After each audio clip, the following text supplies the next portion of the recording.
How's it going, my fellow history scholars? Welcome back to the podcast where we talk about the unanswered questions of history and unravel the many mysteries of our past. I'm your host today, and with me is special guest Scott Wolter and Janet Wolter. Scott Wolter is the author of several books, including The Hooked X, Akhenaten to the Founding Father, and Kensington Runestone, Compelling New Evidence, as well as the host of the TV show America on Earth. Scott, thank you for joining us. Hey, Jacob, it's good to be here. I'm looking forward to chatting. Who's that pretty girl in the upper right there? Yes, and with us as well. Hello. And with us as well is Janet Wolter, who is also the author, and she is the author of America, Nation of the Goddess, co-author with Alan Butler, and a phenomenal researcher. And I know you've done a ton of stuff behind the scenes with Scott, and I'm excited to see other possible books that you may be publishing. So thank you for joining us as well. Thank you. I'm glad to be here. It is a privilege to be with both of you, since you guys are both very great researchers in, shall we call it, the secret history of North America. Yes. The little known facts of North America. Yeah, yeah, for sure. Well, there's no question about that. I mean, there's it's such a vast, deep well of inquiry that we're certainly, not going to finish anything in our lifetimes. But if anything, I hope that we have, opened the door and made more people aware of all the things that are here. And, we're really just scratching the surface of all the things that are here. So it's going to be fun. We're going to give it our best shot for as long as we can. But I think we've made a little bit of noise, but we're not done making noise. Right, Jan? That's right. We've got a long way to go. Lots of things to tell. Yeah, for sure. And you were even talking about, Scott, in the forward to Janet's book, American Nation of the Goddess, how kind of after you were able to raise your kids, you guys ultimately went on this awesome dynamic duo with all this research that you guys went on to conquer, and all these different sites that you began to show really aren't what we thought they were. The Kensington Runestone, a lot of the stuff we see in Washington, D.C., New York. Yeah. A lot of the stuff that both of you guys have talked in the books that you guys have both published. Well, if I might just say that when it comes to things like Washington, D.C., and many other cities in our nation, our founding fathers and other Masonic brothers left their imprint. And it was, a lot of people say they did it secretly. Well, they really didn't do it secretly. They just put it out there. And, it's one of those things where if you are initiated and you have the eyes to see, then all of a sudden you realize that many of these great cities have all kinds of things that they can tell you if you just know what to look for. And I don't know if you want me to say anything, Jacob, but I understand you recently took your first degree, entered apprentice. So I'm very proud and happy to now call you my brother. And even though Janet isn't a Freemason, she is initiated. And so you two are brother and sister. I can call you brother too. Awesome. Yeah. Yeah, for sure. Are you a member of Eastern Star? No, I am not. I'm in some other orders, but not Eastern Star. Maybe someday. We don't have one in Scott's Lodge, his home lodge, so I would have to go somewhere else to be part of Eastern Star, but I think it would be cool. Oh, there's so many very interesting Masonic bodies, and I think the more that you take on, and I've just started my journey, obviously, but I've researched the different bodies, appendant bodies, for quite a few years now. And just the amount of stuff that's in all these different degrees, you can learn so much. And I'm sure you guys have used that as well with all the books that you've published, that insight into some of these sites. Yes. And not only that, but just getting to know the various people in these different groups has been really fun. And we work very closely with some of the brothers on our own research and get their feedback all the time. And we just had them over yesterday over to the house here, and we had a pretty long lunch, didn't we, Scott? Well, it was supposed to be, typically we meet regularly with this group, And, you had asked us off air if we're working on anything new, and the answer is yes. We are working on probably the biggest, most exciting project we've ever worked on. Actually, we're working on two big projects, but one of the projects we've been meeting regularly with a small group, but people that we really respect, people that absolutely know what they're talking about. But the other thing that's important is they give us critical feedback. And it's one thing to, sit around with like-minded people and everybody's patting each other on the back, talking about how much they agree and, oh, you're right about this, you're right about that. And that's nice to hear, but really that doesn't help us push the ball down the field where it needs to go. And, even yesterday I got a little bit testy with, a really good friend, and I thought he was being a little bit dismissive of some documents, and we kind of had it out a little bit. And I said, look, if you're going to dismiss the document, then how can you take the content seriously? And he clarified his position, and I wanted to make sure that we understood where each other was coming from, and we got after it a little bit, but he's a skeptic, and we need that input. We got to make sure. And I like to think that I'm objective, that I'm looking at things critically 100% all the time. But let's face it, a lot of the work that we're doing, if I look at a document and it supports the Knights Templar being here prior to Columbus, I want that to be true. There's no question about that. But at the same time, because of my training in forensics, I try to be objective. I try to look at it critically. But if for some reason I stumble, I got guys like Jerry and the others that will keep me honest and keep me, make sure that we don't run into that problem. I'm human too, and we all make mistakes. But to have people that are really smart and look at things objectively and with a critical eye is vital. And it works well, doesn't it, Jan? Yeah, it works really well. And it's nice to have a variety in the group. Jerry's our skeptic, and then we have John, who's our quiet thinker. Yeah. He always comes up with something good, though, because he really mulls it over. And he produces a lot of great research, too. And there's other people have come in and out of our group, including Darwin Oman, who is the grandson of Olaf Oman, who is the finder of the Kensington Runestone here in Minnesota, his grandfather. Yep. And Darwin is he's a wonderful, kind, gentle soul, but he'll tell you what he thinks. Oh, yeah.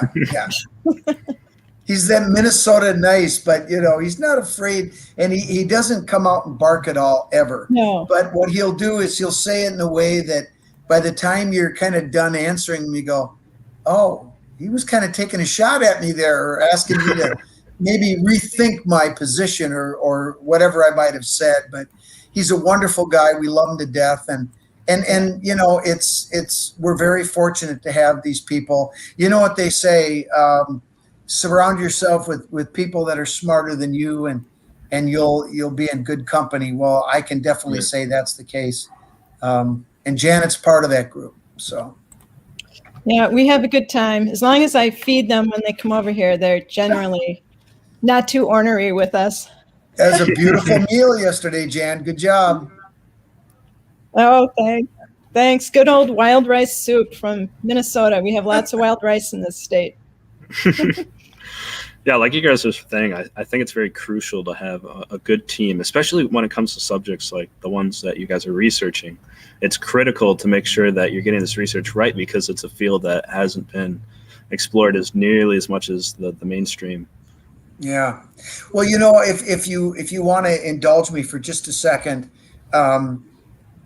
Jerry is also a biblical scholar. He's one of the guys that was on the original Talpiot tomb research team with Simca Jacobovici and James Tabor and Charlie Pellegrino.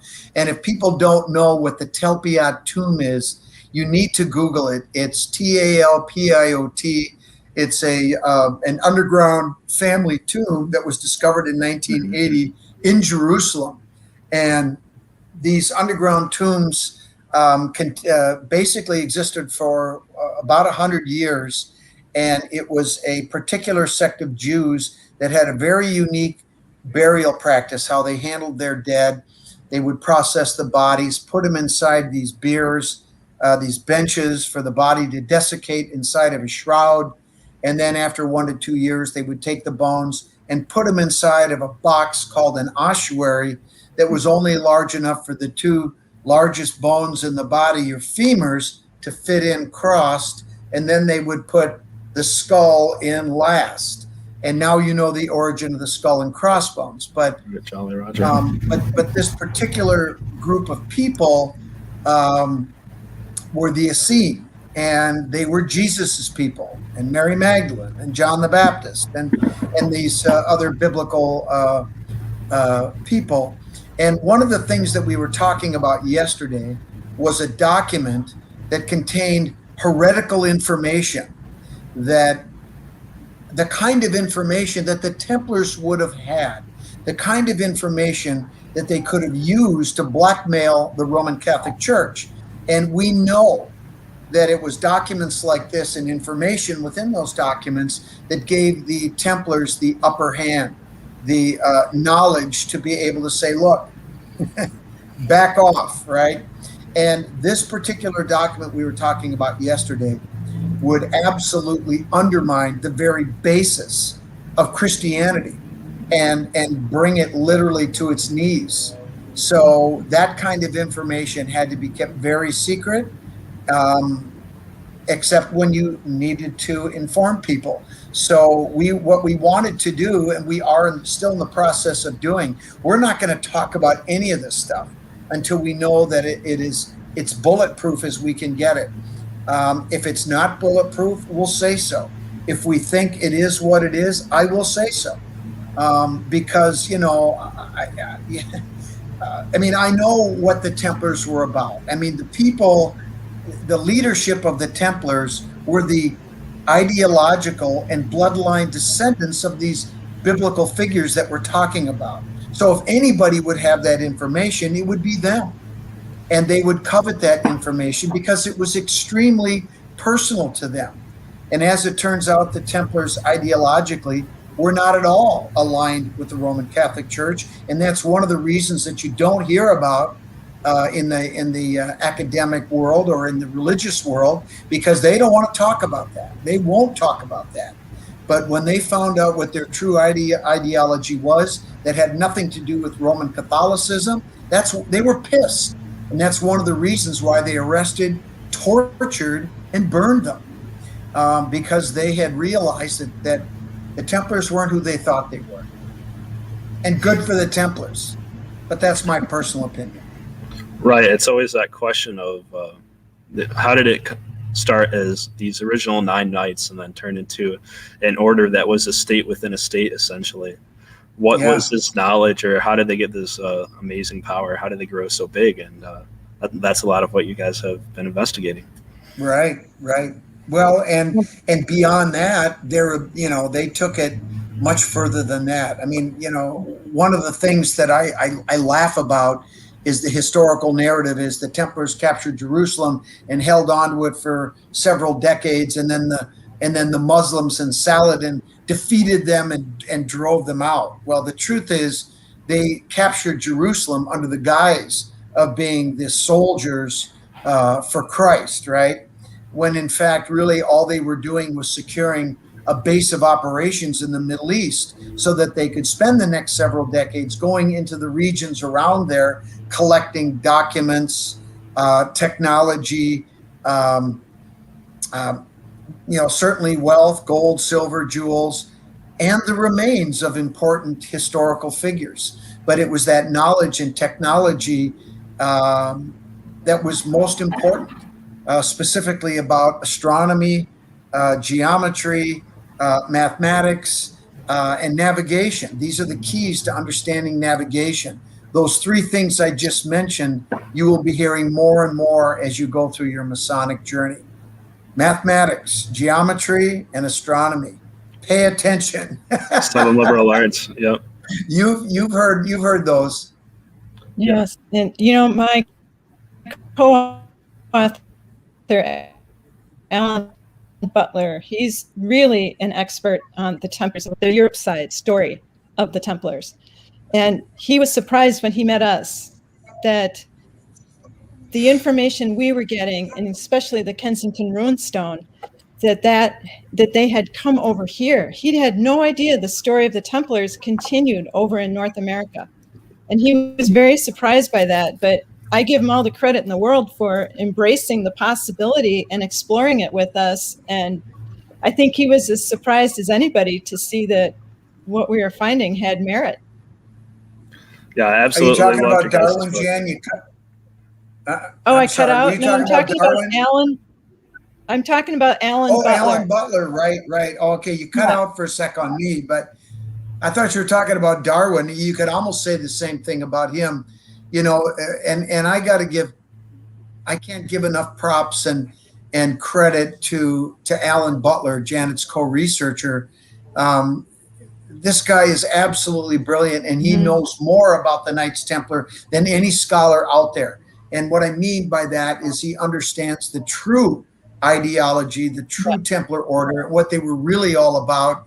And, you know, when he and I came together early on, I was starting to fumble in the dark, you know, with the goddess veneration and the feminine aspect of the Godhead, and, you know, the veneration of the planet Venus and everything associated with that. I was just starting to get into that. And when I met Alan and read his books, it was an epiphany for me.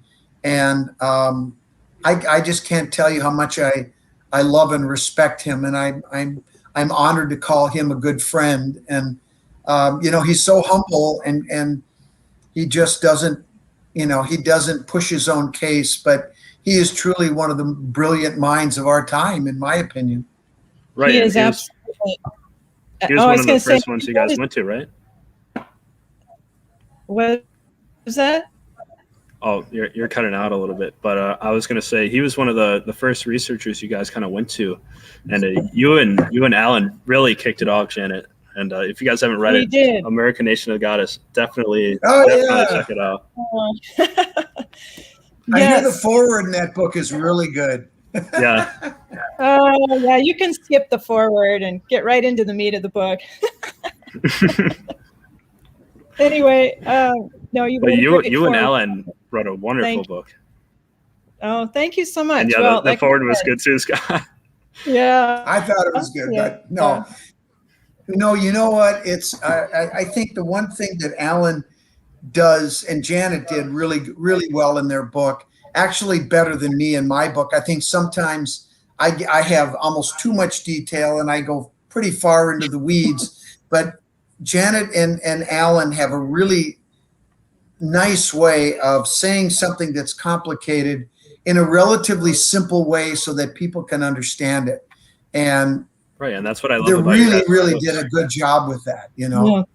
Yeah, thank you. Yes, we tried to do that because it can be a complicated subject, especially if you get into the things about the megalithic yard and how important that was and what all that reflects, and Venus. You know, it was tracking Venus that allowed them to be able to standardize the megalithic yard, because you didn't have to have, you know, the king's arm or his foot to have a measurement be the same thing all around the world.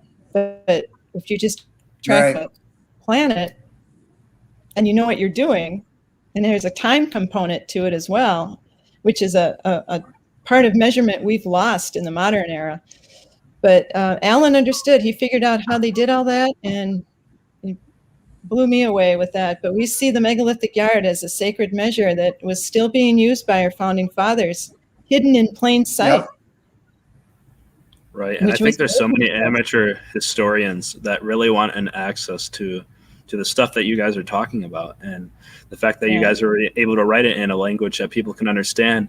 I think that's why so many people find it so intriguing, and people admire you guys because it is easier to understand. A lot of these academic textbooks and stuff that you read in college and in school are almost impossible to understand everything that they have to say. So when you guys write it in a language that other people can understand, it helps foster that fascination. And you brought up. Hit the nail.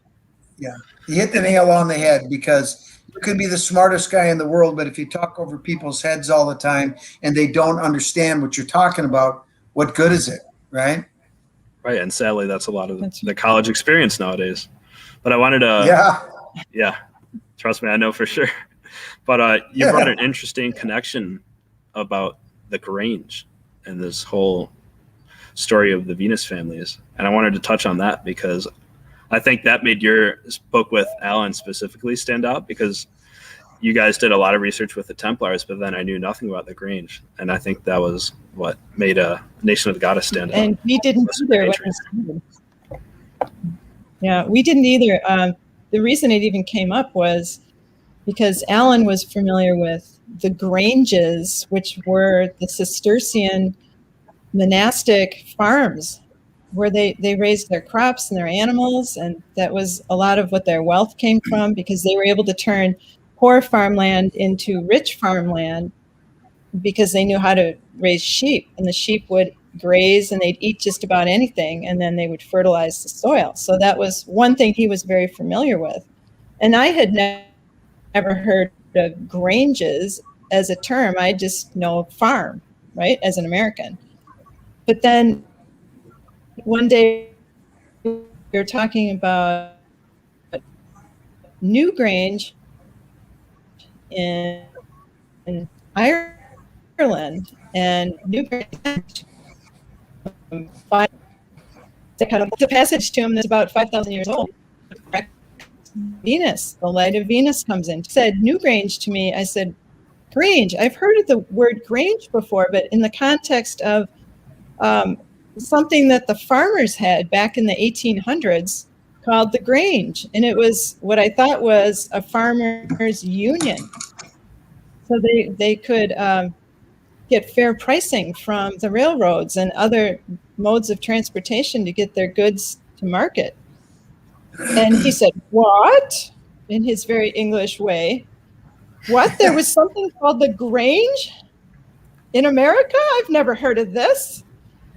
And he said, I wonder if it could be connected somehow. And we at that time, we thought, there is no way these two things are going to be connected. But they were, amazingly. And so the Grange is, I guess I would call it a pseudo-Masonic organization, but it was founded by Freemasons. And that was after the Civil War. And Oliver Hudson Kelley, who was from Boston, but had moved out here to Minnesota to be a farmer, had been very successful in farming with book farming, where he was learning different methods and writing articles about it. And the Department of Agriculture heard about him. And they said, we need somebody to go down to the South after the war now and find out what's going on down there with the farm families. Are they going to be able to produce extra grains and vegetables? Because we have to get food to the market up here in the cities where we were trying to, they were trying to get everything going with the big industry, right? And so he was able to make connections, Oliver Hudson Kelley was, as a Freemason, with farmers in the South because of that, because he was a Freemason. Otherwise, they never would have trusted him as a Northerner. So Freemasonry superseded that, which was amazing. And so they founded the Grange as an organization to bring light to farm families and to also help them heal from the terrible war that they had been through. And it was all based on the mysteries of Demeter, which was all about agriculture and goddess veneration. And women were part of the Grange. In fact, a certain number of officer positions in the Grange have to be filled by women. So that was kind of an amazing thing that Alan and I stumbled upon. And Scott and I joined the Grange for a while up here in Minnesota. Oh, that's awesome. Yeah, so it was neat to 4 or 5 years. Experience it. Yeah, you were cutting in and out a little there. Go ahead, I just Scott. wanted to bring up, you were cutting in and out there a little bit. So hopefully it doesn't do that, but yeah. Oh, okay. Yeah, I it was wonder a if there's good a way you experience. can fix your connection or something. But yeah, I that have was it. no idea how to fix the connection. Well, we have sort of a spotty connection where we live out here, and so I'm not surprised. But yeah, we were members of the Grange for about 5 years, 4 or 5 years. I don't remember exactly, but in our particular Grange, things got a little bit too political for us, and um, yeah, you get organizations where you get relative few people that are more interested in power and control. It sort of takes away from the whole experience. And although we absolutely support the Grange, we just felt like it was time for us to move on. And we just, to be honest with you, we're so busy, we just don't have time to do all the things I would like to do. I mean, I'm a member of several Masonic bodies, but I'm only one person, so I stay active in my home lodge and with the Scottish Rite. And I just, that's it. You have to draw the line. I remember when I first became a Mason, they said the most important word that you have to learn is no. Because a lot of people invite you to do a lot of things. Yep. And you really have to make sure that you don't overextend yourself. Yeah, exactly. That's As true. far as we were talking about the Grange, continue on that. My dad's actually watching, and he brought up something. He was saying, ironically, I learned about the Grange watching Little House on the Prairie, and I believe, Heard too. yeah, I think his name's Yeah. Charles. My dad watched the show, Yes, but I Charles can't remember his name. Charles was a member of the Grange, and it Mhm. doesn't surprise me though, because what were some of the first things that these rural agricultural communities were setting up? Setting up farms, churches, and a Masonic lodge. They're Mhm. Right. pretty much the three most prevalent things of the community. Right, right. But the nice thing about the Grange is it involves the women, and I Yeah. loved, Jan, you would know when this was said, but um, the one thing about the Grange that really brought people together and brought women into the equation was it doesn't matter if you're a Democrat, you're a Republican, a Confederate, or somebody in the North. Everybody's got to eat. You can be a ditch digger, you can be a lawyer, you can be a doctor. Everybody has to have food on the table. So it was the Grange was the kind of thing that was like Freemasonry, where the central tenets are things that unite people together, not focusing on things that divide people. The Grange is absolutely a perfect example of that. So from a Masonic standpoint, it makes all the sense in the world that it would be an outgrowth, if you will, of the fraternity that became a co-fraternity with both men and women. And that's one of the things that I've always loved about it. And frankly, and Jacob, as you go through your journey, I think you'll come to say the same thing. There's nothing in Freemasonry that we do that women can't handle. But I also understand and respect the fraternity and its history. But make no mistake, there's nothing that the women they could handle all of it, and frankly, in many ways, they could bring a different perspective. But it's an institution that's been around for a very, very long time, and we're not going to change it today. And that's the truth of the matter. Right. And if we're talking about these original Venus families, men and women were equal. So I think, honestly, the only reason with the Masonic connection to that women are not necessarily allowed to be part of Blue Lodge is because of that. It's just tradition. It's not that they're against it, because they're connected to the Venus family. So obviously, if that connection exists, then they can't have that bias. Right. Right. Right. But That's we have a what we viewer here. Yeah. We had a viewer here, Jenny, and she was asking, suggesting the Catholic institution may be a perversion of the original Christians, and that Templars are going back to the original practices and beliefs. So she wanted to know more about the Catholic persecution of these Templars. Well, Yeah, I think in a way that's exactly what it was. Perversion is maybe a difficult word, and I want to be sympathetic to the Christians out there because, um, people have their belief systems, and that's a personal choice. And I'm not here to try to, condemn anyone's beliefs. However, what I will condemn are some of the practices of exclusion, of putting women down and elevating the masculine aspect of the Godhead, and just the way that they treat people. I got a big problem with that when, in fact, you could say that it's a corruption, maybe, of some older beliefs that the Templars embraced, and the church chose to go a different route. And the Templars, like I said before, are descendants of these people that the church focused on during biblical times to create a different story that frankly didn't happen. People can have their own opinions. My opinion is, until I see somebody rise from the dead or I see a virgin birth, I'm not buying it. I don't believe it, and I can tell you the Templars didn't believe it. And so this was one of the fundamental differences they had with the Roman Church. And frankly, the Roman Church didn't come up with their narrative until the third and fourth centuries. It started with the Council of Nicaea, and they chose to pick certain gospels that were going to support the narrative that they wanted people to believe, and the ones that didn't were written out. Well, you can't do that.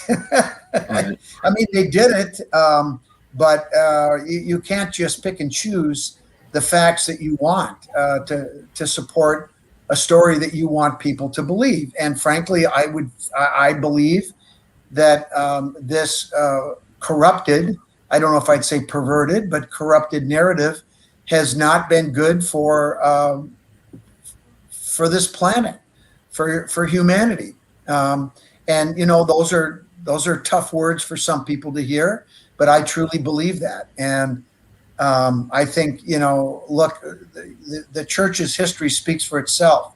The Templars are one example. They didn't toe the line. So instead of sitting down and having a discussion about it, they ordered their arrest, they tortured them, and they burned them. I don't think that's the appropriate response when people have a difference of opinion, which is really what it was all about. It was a difference in ideology, a difference in belief systems, and there's other ways to handle that than torture and burning. But again, the persecution of the Jews for 2,000 years and longer by Christians is, and then you've got other religions that use the name of their deity, what they believe their deity is, to persecute another group of people, and it's just wrong. It's just wrong.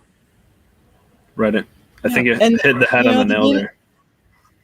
The Venus families and the Templars were trying to keep alive something that was very, very ancient. And that was, the elevation of the sacred feminine. Women are the life givers. And I think in some ways the Romans were intimidated by that. And that was one of the reasons that they behaved the way they did towards women. It became a very patriarchal society. And, I think we're seeing 2,000 years of the results of that in many aspects of our society today. Well, I think what we're seeing is a culmination of almost 2 millennia of this ideology that sort of had its way for a long time. And in my view, it's running its course. The world is changing, and people, young people, every generation are growing up, and they're asking the big questions. Is there a God out there? What happens after I die? What is life all about? What are the answers to these big questions in life? And there's more than one way to get those answers. And I think the fundamental issue between religion and things like Freemasonry, and there are certainly other groups, other organizations that practice a similar way of going about answering those big questions. But really what it boils down to this is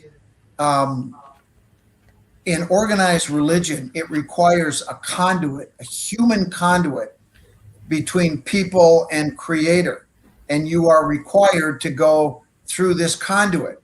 Whereas in Freemasonry and just other spiritual based practices, you can have a relationship with deity all by yourself. You don't need a human conduit. It's when the human conduit gets involved, that's when all the problems start, right? And that's exactly what has been the downfall of the church. And I mean, you know this now as a brother Mason. When you took your obligation, you probably took it on a Bible, but you could have taken it on the Quran, on the Torah. Native brothers take theirs on an eagle feather, because whatever you call deity, right? It doesn't matter what you call it or how you venerate it. We're all talking about the same thing. So that's why in Lodge, we focus on the things that unite us as brothers. And we don't talk about politics and we don't talk about religion, because this is what divides people. And I think that's just a beautiful mantra.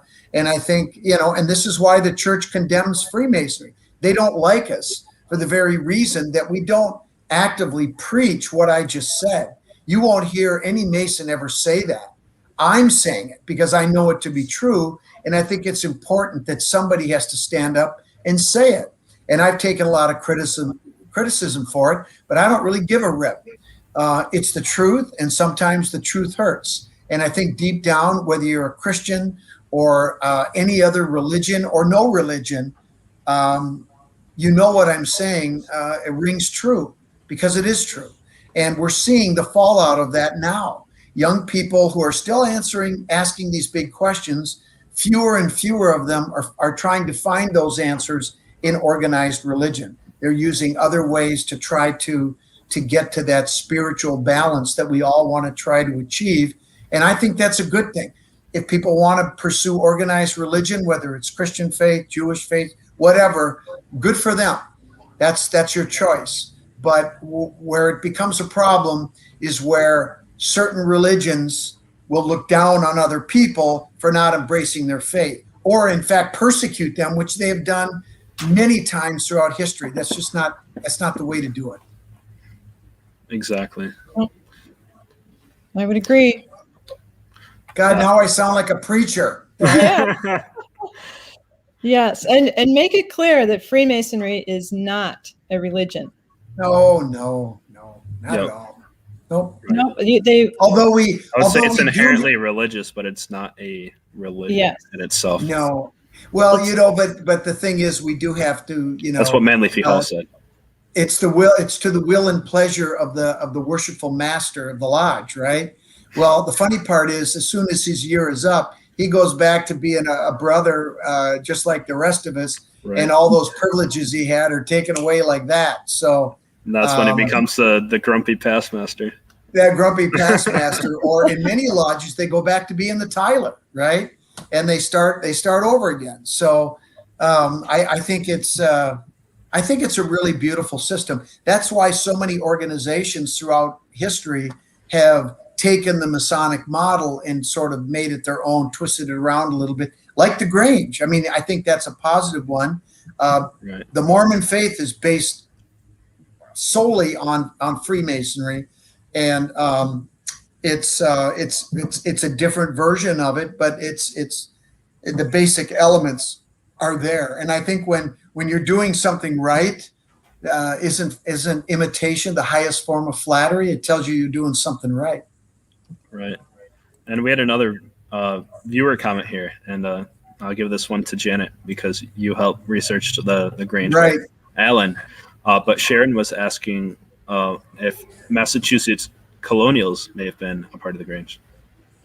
The Grange didn't start until the 1800s, after the Civil War. So yeah, the colonial people would not have been part of the Grange organization as we know it today. However, the ancient mystery schools And Demeter, specifically, the mysteries of Demeter in Greece were very ancient, and that's what the Grange, a lot of the Grange was based on, was the foundation of the whole interaction of the sun with Mother Earth and agriculture and embracing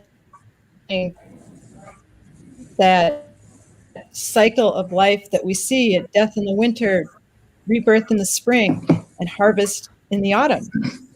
And that is a key foundation to the Grange and to much of what the Venus families believe in and promote. So not quite the colonials, but sometime after that. But the Grange was very big in New England. But it could have existed in Massachusetts.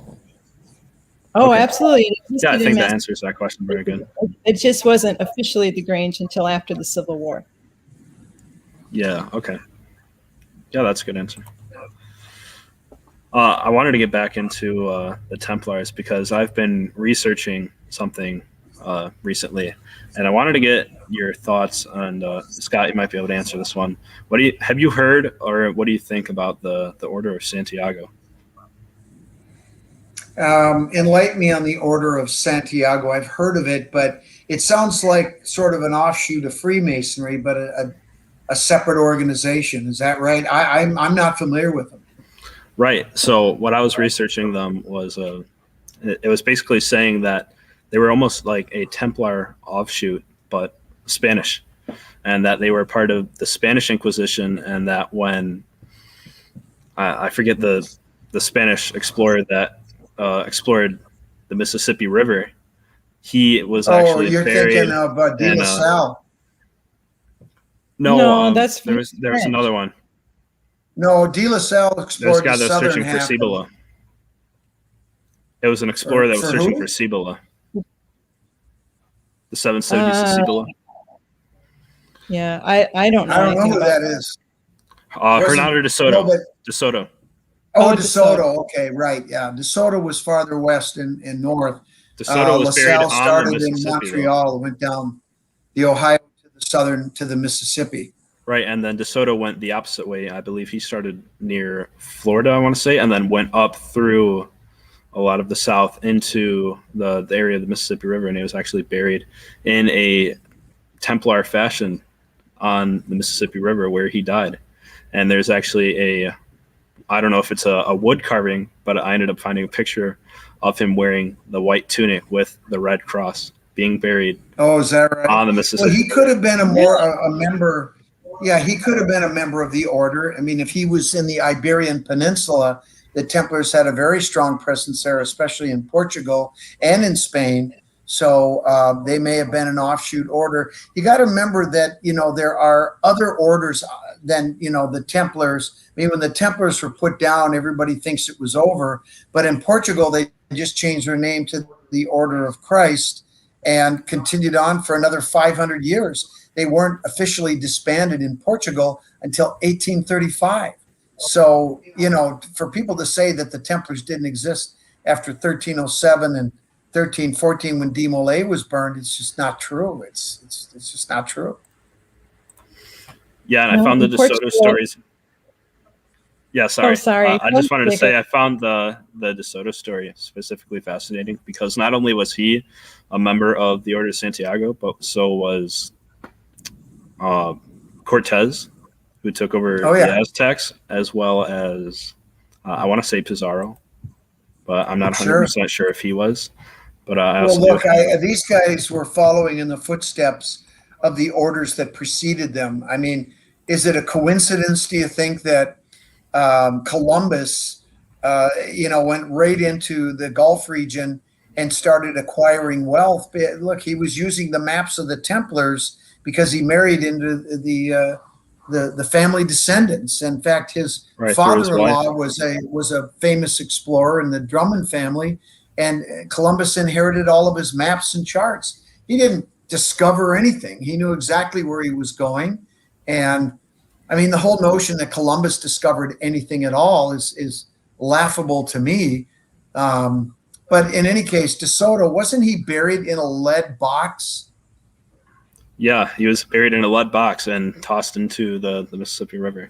And that's actually the picture that I was telling you guys about Yes. right there. Yep. I'm familiar with that story. Wouldn't that be fun to find that lead box? At some point, I think somebody will, right? I mean, you'd get a heavy hit on that if you're using a magnetometer or, Right. the right equipment. And I think I've Side seen scan that sonar. image. Yeah, I think I've seen that image before. That's pretty cool.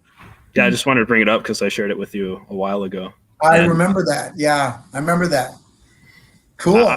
I just thought it was fascinating because I'm like, this guy's wearing the white tunic right here, and he has the red cross on it. Yeah. I'm like, that's very Templar. And he was part of the Order of Santiago, which was a Spanish offshoot. So, Wow. like That's you were pretty saying, cool. there were a ton of different organizations that split off from the Templars after they were persecuted. You did the whole show with Knights Templar and Pirate Treasure. Yeah. Yeah, The that was connection the to Order piracy. of Christ. That was the Order of Christ. We went to Portugal. We went to Goa, India. We went to Madagascar in Africa.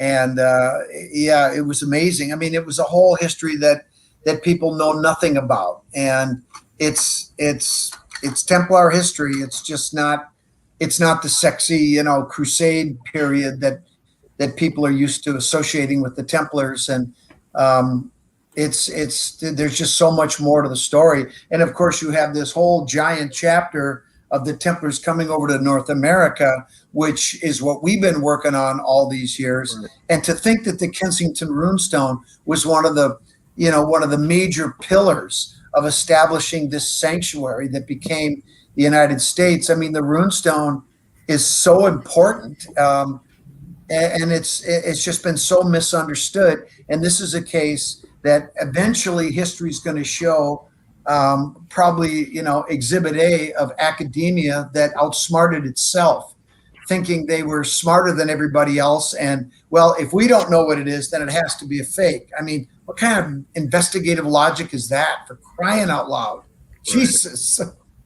Every time I think about it, it makes me crazy. I mean, I've been involved in it for 21 years, and I still just go, did that really happen? Really? It's amazing.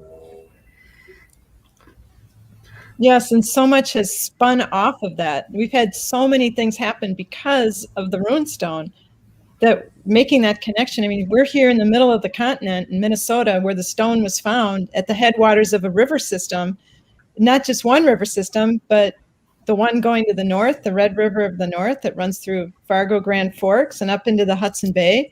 The headwaters of the Mississippi are here in Minnesota. And then you've got the far west end of the Great Lakes watershed. So if you're going to place some kind of a land claim stone, where better than here, right? Makes sense. Right, a spot where it's intersecting all these major modes of transportation, all these major Waterways. bodies of water. Yep. Right. And that was obviously a huge way to get around it. Claim the land associated with, yeah, and if you could claim that land associated with those watersheds, you claimed all the land associated with them. So it was a big deal. That's half the continent. Right. Yeah. Sorry, we had a lot of stuff going on there, but yeah, Scott, you were going to say something? Yeah. No, Janet's, everything she said makes perfect sense. I just wanted to make sure everybody got their share. One of the fun things that we figured out with the Runestone a couple of years into the research was the stonehole aspect. Are you familiar with the stoneholes, Jacob? Yeah. That are around the Ullman farm where the Runestone was found? Right. There's many stones that have hand-pounded 1-inch size or a little bigger triangular shaped holes in rocks. And everybody thought they were mooring stones. I said right. Triangular. Is that what you're saying, Scott? I think. Are we frozen? Anyway, the Runestone I can tell. is surrounded by rocks with all these stone holes in them. And what we figured out was that they're actually marker stones that are geometrically placed so that you can find the Runestone again. Because if you bury a land claim, how are you going to find it? That was the big question. We've figured out it was a land claim, but if they buried it, how did they or their brothers in the future locate that land claim stone again? They had to be away. Well, it was the stone holes. And I woke Scott up in the middle of the night with a backhand to the chest, and I had that epiphany that that's what they were doing. And and the reason I did was because I had read a great book by Erling Haugesson and Henry Lincoln called The Templars' Secret Island. Mm-hmm. And that's about same guys that wrote Holy Blood, Holy Grail, right? Yes, about Bornholm in the Baltic Sea and the precise alignments they found there. I didn't understand sacred geometry until I read that book, and that really helped. But that's what put it all together for me. And then we went on from there. We went on to figure out that the Newport Tower was also Templar related. And talk about Portugal. We went into this castle in Tomar where they had the altar, and you're in the stone castle, and it's dark and gloomy, and you come around the corner where their altar was in this round Templar church, but their altar looked just like the Newport Tower, octagonal on 8 legs, and it was incredible because it was all painted and gilded with all these biblical scenes. And oh my gosh, I literally wanted to fall to my knees in awe when I walked around that corner. Remember that stuff? Yeah. When we got there, I'm looking to see if I can find a picture of it. It was such a funny day. But let's see, Portugal. And then same thing.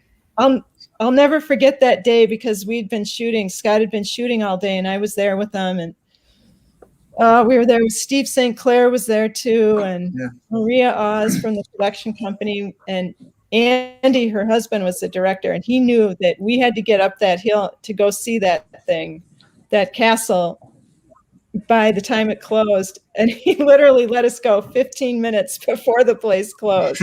And Scott, I think Scott would have run over dogs and children if he had to get there in time. Because we were so excited to go see that. It was called the Charola, which was, if you ever get a chance to go to Portugal and see it, it's an amazing Templar site. A Templar castle built in what was a Templar-founded city, laid out in the patterns of Jerusalem. Amazing. You got a picture of it? Yeah, of course, we're old school. We go to books to look. No, that's good. I love it. Now, if you look at... Oh, yeah, I see it now. Yep. And the Templars would actually their horses in there. Doesn't that look like the Newport Tower? A modern Templar. Yes, it does. Yeah. And that's looking up at the Isn't that crazy? It was incredible. That is crazy. That's amazing. The architecture is so beautiful over there. Yeah, it was really, it was just crazy, but it was crazy cool. Here, you'll probably recognize the cross at the top. Yep. That's the Portuguese Templar cross. Is that? But look at the stone carvings. I mean, is that ridiculous? It is. It's amazing how intricate these carvings are in all these medieval castles and cathedrals throughout Europe. And we also find there's a lot of illuminations that happen too. In the Newport Tower, there's an egg-shaped keystone that illuminates on the winter solstice and also on, is it May Day? Yeah, May 1st. Yeah, it's on May 1st. It's we think it's honoring the Celtic holiday because we know that the Scottish Templars were behind the construction of the tower. So on May 1st, they would have been celebrating the Celtic holiday of Beltane, which just was a couple of weeks ago. Yeah. Oh, wow. Yeah. That's awesome. And then you also made a connection with the Newport Tower to the structure above the Christ tomb and the Holy Sepulchre. Well, the architecture is spot on, and it's not just there, but that's where I think the Templars were inspired by this architecture. That this octagonal architecture goes back to the planet Venus, the Fibonacci sequence, and the whole key to life in the universe. And this is why Venus is called she, right? It's associated with the feminine aspect of the Godhead. The reason that the Templars venerate the number 8, why there's 8 columns in the tower, 8 points on a Templar cross. It goes on and on and on from there, but it's an acknowledgement and an embracing of this sacred geometry of the Fibonacci sequence, which the most common representation of it is a spiral, right? So that is the rate of exponential growth of the Fibonacci sequence. Yeah. Jenna's got one right necklace, there. Yep. Yep. And this is where this goddess veneration comes from. And, you know, it's actually embedded within our craft. And, you know, I have a lecture, Jacob, that I give about the 5-pointed star. And, you know, if people are listening right now in the audience, okay, and even though I can't see you raise your hands, I'm going to trust you. But I'm just going to ask a question and raise your hand if you honestly know the answer. And if you don't feel bad, because you're not alone. But I think most people would agree that the most iconic symbol of our nation, the United States, is the 5-pointed star. Okay, now here's the question. How many people know the origin of the 5-pointed star? I don't see too many hands out there. Oh, Jacob raised his. Well, Jacob does, because I think he's heard the lecture. But no, Yep. but seriously, I mean, you know, it's everywhere in our society, literally everywhere. People have it on their houses. The Dallas Cowboys. I mean, you know, but yet nobody in this country. We got 50 of them on our flag, for crying out loud. Right. But yet nobody understands the origin of that symbol. And in fact, it represents the feminine aspect of the goddess, the planet Venus, and the shape that is made as we view the planet's movements over 8 Earth years. It makes the 5-pointed star. And the geometry within that 5-pointed star contains the Fibonacci sequence, or the golden ratio, which is represented also by the spiral. So this is why this is why it was selected as our national symbol. But these Venus families, now you know why we call them the Venus families. This goes way back. I challenge people, go on the internet right now and look at George Washington's family crest from Europe. Just do it. And now you'll understand where our flag came from. That's right. Right, Jen? Yep, that's right. Oh, looks like it's happening. There we go. Yep, there's the movement. There you're it talking is. about. That's the movement With of the shape Venus. of That's right. the pentagram. Right. And the pentagram, what happened via the Catholic Church? It was demonized, right? It's a symbol of the devil now, because it was a symbol of the sacred feminine. And there's also Can't have that. There's Right. also something called the horns of Venus. And what does the devil have? Horns. So it all got demonized, and that's absolutely wrong. The horns of Venus are the shape that the planet's movements make when it rises as an eastern star in the east, and then as an evening star in the west, or morning star in the east and an evening star in the west. Those are called the horns of Venus. So it And rises, again, the church would, you know, twist it around to suit their purposes.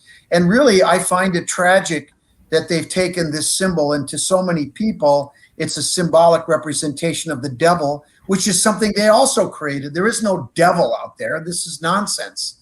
And it's really sad that people have been brainwashed to believe these things that just simply are fabrications. And in fact, the 5-pointed star, I mean, if it's supposed to be a demon symbol, why is it a symbol of our nation? I mean, there's a conflict right there, right? I mean, it's ridiculous. Exactly. And I'm going to share George Washington's crest as well, because there you see it again with I see it. the 3 And stars what right color is there, it? and What red are and the white. color of those? What are the colors of Colors. those stripes? Right, and red and white, the colors Red of the and Templars. White. Templars. And what are the numbers of the Fibonacci sequence when rounded to whole numbers? 1, 2, 3, 5, 8, 13. How many stripes do we have on our flag? There you go. I mean, or how many originally colonies did we have, and how many 13 stripes colonies. did we have? Right. Right. And now they say the 13 stripes are because of the 13 colonies. Well, why 13 colonies? Right. because it was symbolically important. It was their way of acknowledging deity, the goddess, and for the goddess to bless this new nation. And by doing that, we used a symbolic number of 13, and we still do this all the time. Oh, Why and do what we have- happened to the number 13? Bad luck, right? Oh, wait a sec. Somebody demonized that. Who was that again? There you go, Catholic Church. Oh, yeah. Funny. And then we have Friday the 13th, the Yeah. day that the Templar Right. persecution was started, 1307. Well, you know the what? 1314. There's more than that. When the Templars were originally founded, the person who wrote the charter for the order was Bernard de Clairvaux. Right. And they became an official order on January 13th of 1129. Now, that's either a coincidence or it's not. And the church, believe me, it wasn't lost on them. So when they moved against them, they picked that day on purpose. Right. The 13, repetition of the number 13. It's very symbolic. Right. And, you know, the 13 is also represented by another heavenly body, the moon, right? Janet, I'll let you talk about that because that's the feminine. You should talk about it. 28 days in a lunar cycle, 13 months, right? Oh, okay. And there's also 28 days in the average woman's menstrual cycle. So the moon goddess, in fact, a lot of times you will hear in ancient cultures and indigenous cultures, they will say when a woman has her period, they will say it was her moon time. She gave her blood to the moon. It's very common. The indigenous people call it moon time. Right. That's, yes. Right, and I think that's why there's so much superstition around the moon, right? Very much feminine number. Right. Would you say, Jacob? So right, and I think that's why there's so much superstition surrounding the moon. Like the idea that these werewolves come out when the moon comes out. Again, the demonization of the symbolism of the moon, right there. Yeah, well, you know, there you've got the Venus is a heavenly body that's associated with the goddess. The moon is the other, but there's what they call the triple goddess. What's the third thing? Mother Earth. Mother Earth, teeming with life, right? And the Fibonacci sequence, or the golden ratio, is incorporated within everything, all life throughout, not just our planet, but throughout the universe. It's that's one of the reasons why we call deity the great architect of the universe. Right. The sacred geometry is so prominent. Right, the idea of as above, so below. Sorry, I didn't mean to interrupt you there. And our founding fathers and mothers were doing exactly that. It's all over Washington, D.C. You can read about it in my book, but they were definitely placing sacred geometry on the ground. There it is again. Yeah, and in New York City. And we were just there about a month ago, and we gave a lecture. Yeah, I loved your connections to New York and Washington, D.C. Yeah, that's the temple to Osiris there. Yeah, there's a line of obelisks that mimic the belt stars of Orion, which was Osiris to the Egyptians, which was all about resurrection. And those obelisks that are placed in New York City, the last one being Cleopatra's Needle in Central Park. Cleopatra's Needle in Central Park was a real Egyptian obelisk brought over here by the Vanderbilts in a ship, which was a feat of ingenious engineering in itself to get it here.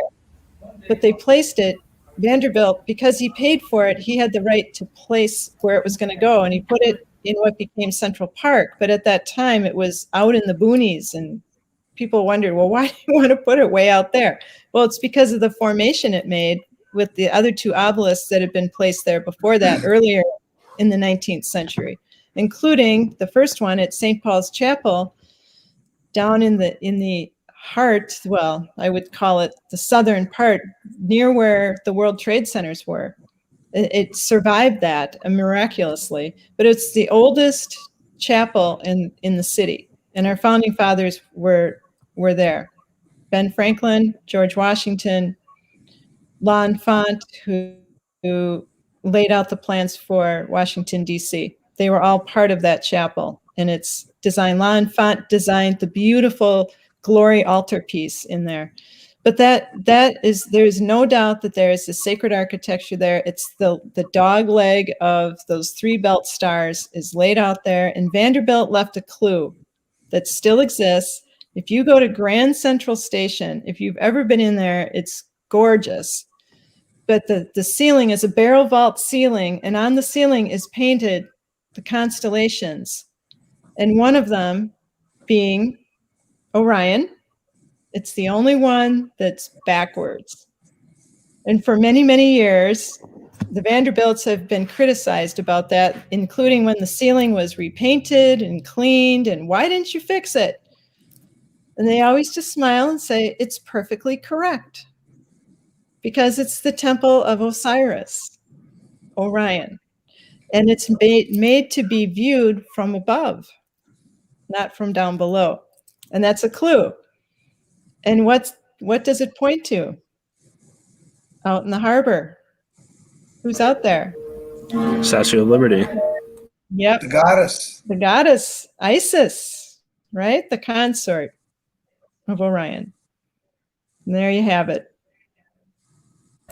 All right, we're going to take a short break here. I have some background noise interference, and then we'll be right back to finish up our podcast.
There we go. Sorry about that. And welcome back to the show, everybody.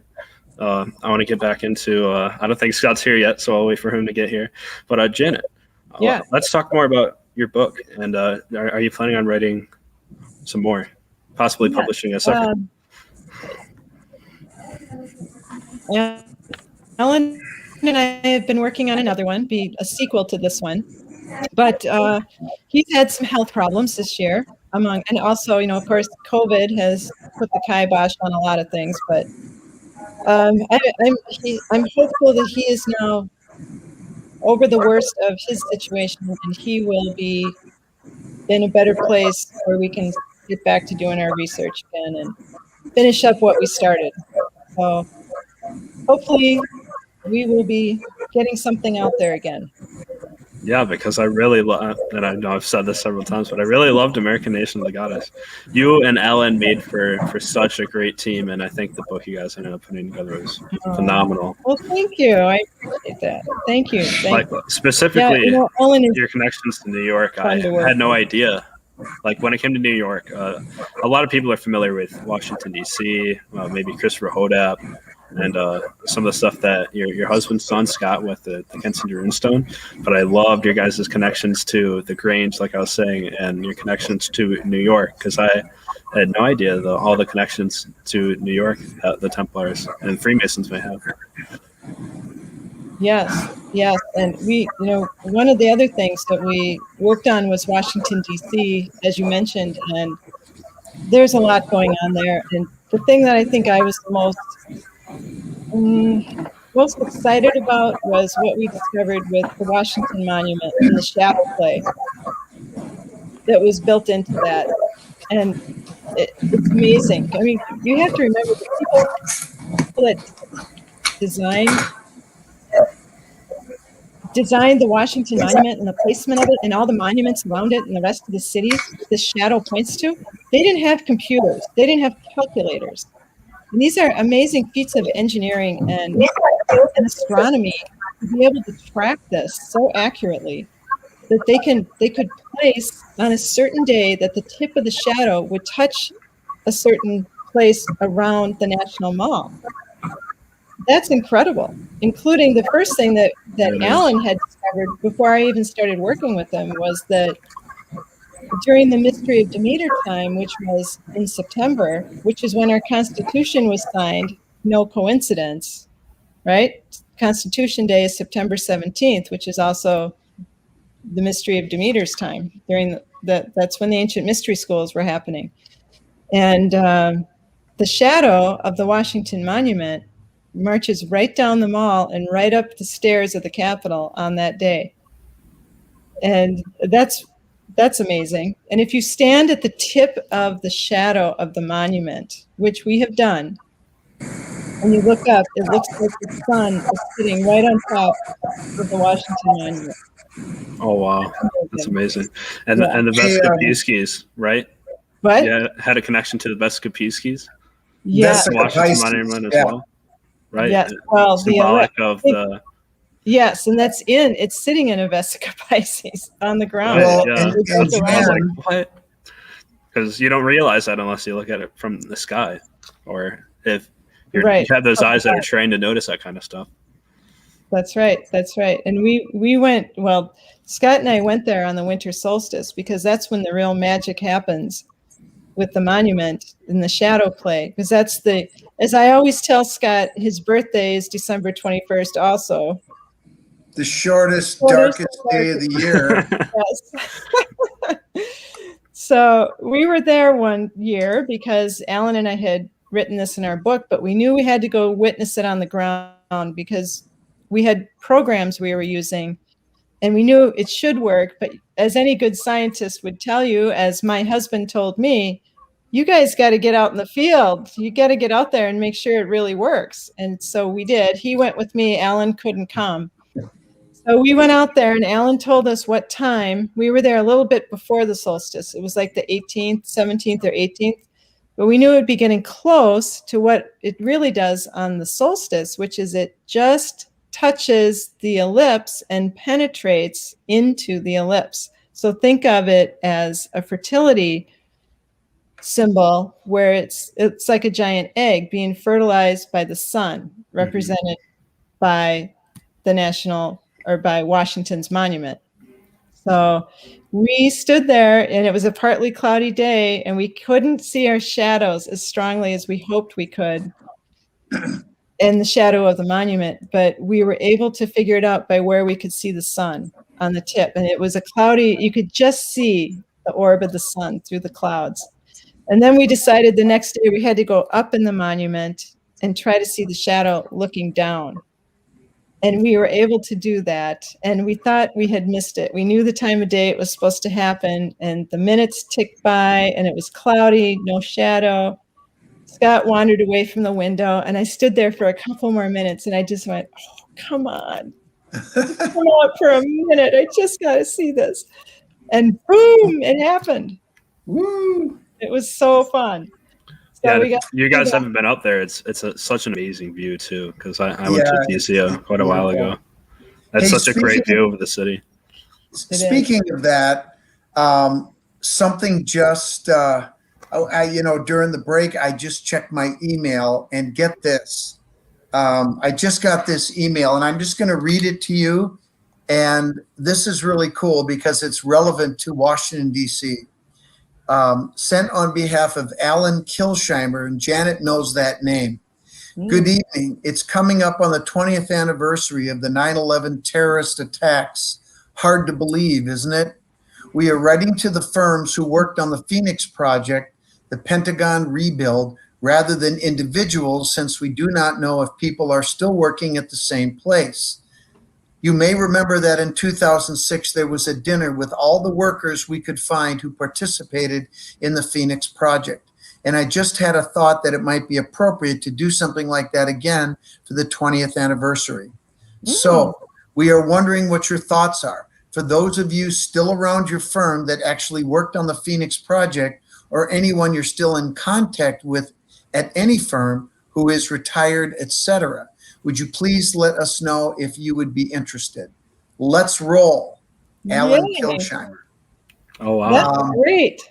Yeah, that's pretty cool because you know what, Jacob, someday, when they put me in the ground, a lot of people think of me as doing, the host of the show and the Kensington Runestone and all of that. But really what I'll probably be remembered for is the work we did at the Pentagon after 9/11. Right. And I have to say, I'm probably the most proud of that work because I just was talking to somebody today. It came up again today with somebody else when I was at the office. And I was recalling, how frustrated everybody was and how horrible it was and how pissed everybody was. And, everybody wanting to, want to do something, right? And we actually had a chance to do something and do the investigation on the fire damage concrete at the Pentagon, and based on our work, they completely changed their approach from a surgical repair to a tear it out and replace the whole thing. And, it was really an honor to be part of that. And I remember when I went to the construction site a couple of times during the rebuild after we had finished our work, it was a totally different vibe, a totally different feel than any other construction site I'd ever been on, because there was a sign that was above the whole thing with a clock ticking down to the very moment that the attack happened 1 year later. And we wanted to finish the rebuild prior to the 1 year anniversary. And we did. We got done 3 weeks early. But on top of that sign with the clock ticking down were two words, let's roll. And you might remember that there was one of the persons, and I'm trying to remember his name because he lives right over. I know his name. His name was Todd Beamer. Todd Beamer. And the reason I know that is because last night you had another interview, and you and I were talking about this yes, too. I couldn't remember. That's so weird. I can't believe you got this email today. Well, I know people that went to high school with him. Yeah. And here in Minnesota. He was the guy who was on the phone with his wife, and this was the Flight 93 that went down in Pennsylvania when, the passengers attacked the hijackers, and he was one of them. And the last thing he said to his wife is, "We're going to go get the hijackers. I love you, honey." And before he hung up, he said, "Let's roll." And that was the phrase. And not the world didn't know about Todd Beamer's phrase at that time, but we did. And it set the tone for the whole thing. And there was no screwing around. It was all business. It was all work. And many of the people there had lost loved ones. And it was an honor to be part of that. So now they want to do a 20th anniversary. I say, I'm in. Let's roll. So there's a breaking story for you, Jacob. Yeah. And on the other hand of that, the work of a geologist is not all Jurassic Park and fossils. That's I think right. that's a big one.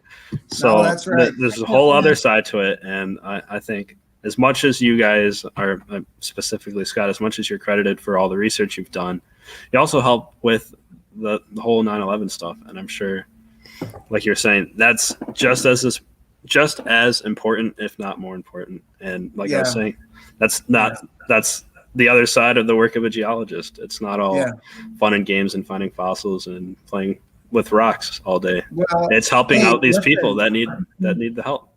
Concrete is a man-made rock. We've got sand, rock, coarse aggregate. Cement is fired limestone, which is a rock, and you add water to it and it gets hard. So really, a geology studying concrete, you're studying a man-made rock. So there really isn't that much of a difference. It is a different a different thing, but you know, it's right up our alley. Do you still do any diving Right. for Lake Superior agates? Oh yeah. In fact, I was supposed to go last week, but our friends that host us up there are really busy. They run the local restaurant up there, and they're building a new building to facilitate events, weddings, and parties and things. And so I said, what do you say? Do you want to get wet? He's like, dude, he says, I'd love to, but I just can't right now. We got to get this work done. And believe me, it would take something, you know, really, really important to, you know, for him to not want to go. But we went, you know, last year, and we'll go later this year. I make a trip up there at least once a year, usually twice a year, and we've got a We'll get up there. spot, and it delivers. We'll get up there. It's a beautiful area, just beautiful. Way up in that tip of the Keweenaw Peninsula, the UP up in Lake Superior. It's gorgeous. That's awesome. Yeah, I just want to bring that up because I got into diving recently, and that's something that I would love to go out there and do really? as well. So. Okay, good for you, man. Hey, let me tell you something though. Be careful and pay attention to the rules. I lost my dad scuba diving, and you know, it took me a while to get back in the water, but I finally did. And you know what it was? It was diving for agates with my friend up in the UP. And you know, I got back into it, and but you know, respect the water, and you know, there have been a couple times. In fact, there was one time on the show when I was diving in a cave, and I got to a point where a treasure was beckoning me to go further, and I said, "No, I gotta back off." And it's just absolutely magical underwater, but you really got to be careful because it's dangerous, but it's a hell of a lot of fun. Yeah, for sure. And we're ending getting to the end of our time here, and I want to bring up any final questions or thoughts that you guys want to share. And Janet, if you have anything, the floor is open to you. Well, you know, thinking about this 9/11 and the Pentagon stuff, I remember Scott was working really hard during that time after the attacks, and he was getting samples flown in by the military of fire damaged concrete at 4 o'clock in the morning, and was literally working every waking hour. And there are a lot of other people behind the scenes after that attack, that not just the Pentagon, of course, but in New York, who were working so hard and putting so much of their heart and soul into trying to help us recover from that attack. And, you know, I'm proud to say that me by extension, I didn't do any of the work, but I knew what was going on and watched him struggle with it all, and the emotional struggle with it as well. You know, there was the smell of jet fuel on the concrete, and it was a tough time. And we thankfully didn't lose anybody directly in our families, but you know, I admire a lot of the work that Scott does as a geologist / petrographer, which is a tough word to say. Petrographer. And like he said, concrete is a major constituent of our infrastructure, and we need people like him to keep us safe, because we up here in Minneapolis, we experienced the 35W bridge collapse too. Yeah. And even though that wasn't related to concrete, that was a structural failure of the steel. You know, there's a lot of bridges that are made of concrete, and people like Scott are there to keep us safe, the work they do in engineering. And our son is also a structural engineer, Grant, and we're very proud of him. And he also is working now to keep the public safe. So. Well, thank you. I appreciate it. Yeah. And, I mean, you know, as a licensed professional, the number one thing that we are responsible for is the health, safety, and welfare of the public. And you know, we all take that very seriously, the people that are licensed as professionals. So But there's a lot of people, engineers and architects, physicians, nurses, firefighters, first responders, police. There are a lot of people, and of course our military. There are a lot of people that are doing work that people, I think, take for granted sometimes. There's a lot of really great people out there that are doing things to keep us all safe and allow us to enjoy, the good life that we lead. And, we just went through a really difficult period with COVID, but we're coming out of it, and things are going to get better. But, one thing I think that COVID should also remind people is, sometimes we get complacent with the good things that we have, and we forget how fortunate we are. And I think COVID was a good wake-up call for all of us that, life isn't always a bed of roses, and you never know what's going to happen. So you have to appreciate the good times when they come. For sure. And I'll give Janet a plug here. If you guys haven't read American Nation of Goddess, make sure you guys go check it out. You will wrote a wonderful book. Also, make sure you guys stay Thank you. Stay excited for a possible a sequel to the book. And yes. Get going on that, Jan. You and Alan, let's go. I know they've got it. I'm excited. Oh, yeah. I'm excited. I'm waiting for it. I'll be one of the first ones to buy a copy. Hey, by the way, I'll just give a plug, not just for Janet, but for all of us.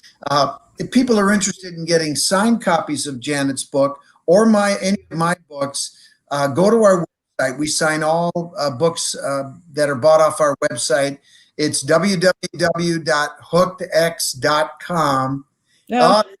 See, there's the evidence. See? There's one right there. Yeah, and make sure when you put in www.hookedx.com, if you don't include the X, you'll end up at the wrong website. Oh, no. Awesome. And as well as Scott's book, I think it's probably a little bit old now, but Cryptic Code as well. Well, it's old. That one's about a year and a half old. Janet's 5 years old, going on 6. But make sure you guys go check out Cryptic Code as well. Another great book. Yeah. And Scott, are you working on any other projects? Yes. So stay tuned for his as well. We're working on probably the culmination of what has been, 21 years of research. It started with the Kensington Runestone. It's all come full circle, and it's really it's come together so beautifully. I think we know the whole story now, don't we, Jan? We know how it all happened, and we're hoping that we'll have possibly another television show to present this story, and it's a good one. Believe me, whatever you think you knew before, this will exceed your expectations. And I will also tell you this: we have the answer now definitively to the question of the mystery of Oak Island. Yeah, that was another question I wanted to ask you, but like I said, we're getting towards the end of our time here. Yeah. I want to thank you both for being the phenomenal researchers that you are. Keep it up. I really appreciate your guys' work. It was something I read when I was quite a bit younger. Scott knows that from experience. Yeah. And thank you guys for joining the show today. Great. Thank you. Thanks. Well, Jacob, thanks for having us. We really appreciate it. Thank you. Yep. And if you guys ever want to come on and talk again, you're more than welcome to. But cool. With that, well, we'll be in touch. Yeah, for sure. All right. But with that, thanks everybody for watching, and we'll see you in the next one. All right.